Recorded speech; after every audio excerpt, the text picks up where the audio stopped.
আমি সব সময় হচ্ছে বিভিন্ন মানে বিরোধিতার জন্য দাঁড়াই। আজকে থ্যাংক ইউ জানাচ্ছি যে আজকে এই ধরনের একটা সিদ্ধান্ত নিয়েছেন।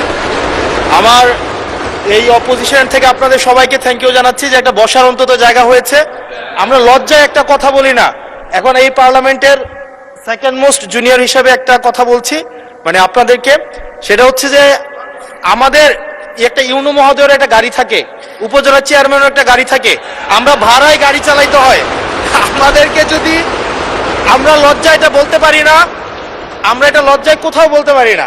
এখন আমাদেরকে যদি একটা বসার ব্যবস্থা করে দিছে, এখন মানুষের কাছে যাওয়ার জন্য যদি একটা গাড়ির ব্যবস্থা করে দেয় তাইলে আমাদের জন্য একটু সুবিধা হয়, মানুষের কাছে একটু যাইতে পারি। আমাদের মাননীয় প্রধানমন্ত্রী যেদিন সংসদ নেতা নির্বাচিত হয়েছেন, আমাদের পার্লামেন্টারি পার্টি মিটিংয়ে প্রথমেই দুইটা অনুশাসন দিয়েছেন যে আমরা এমপিরা এই নতুন পার্লামেন্টে জনপ্রত্যাশা অনুযায়ী আলাদা কোনো সুযোগ সুবিধা নেব না। সেই হিসাবে তিনি অনুশাসন দিয়েছেন। একটা আইন আছে, এটা সংসদ বিষয়ক মন্ত্রণালয়ের অধীনে সংসদ সচিবালয় থেকেই লিড করবে। এই আইনে আমরা একটা সংশোধনে আনবো যে এই মহান জাতীয় সংসদের কোন সদস্য আমরা ট্যাক্স ফ্রি গাড়ি নেব না।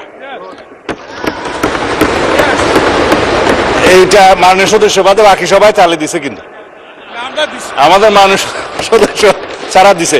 তবে সংসদ সদস্যগণ নয়, শুধু বাংলাদেশের এই সরকারের সমস্ত মন্ত্রী, সরকারি কর্মকর্তা যারা গাড়ি পায়, তেল পায়, সেটা আমরা ক্যাবিনেটে একটা ডিসিশন নিয়ে ইতিপূর্বে আপনারা নিশ্চয়ই নিউজ পেপারে দেখেছেন, এই ক্রাইসিসের সময় শতকরা 30% তেলের বরাদ্দ আমরা কমিয়ে দিয়েছি এবং কৃচ্ছ্রতা সাধনের উদ্দেশ্যে সরকারি কর্মকর্তাদের আপাতত লোন সুবিধা যেগুলো আছে সেটাও কাটিল করা হয়েছে for the time being.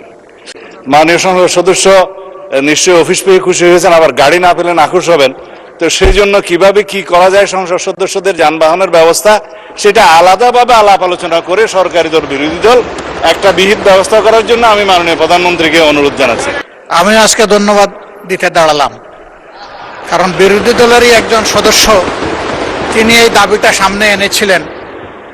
Treasury bench থেকে এটাকে কগনিজেন্সে নিয়ে বাস্তবায়নের উদ্যোগ নেওয়ার জন্য আমি ধন্যবাদ জানাই।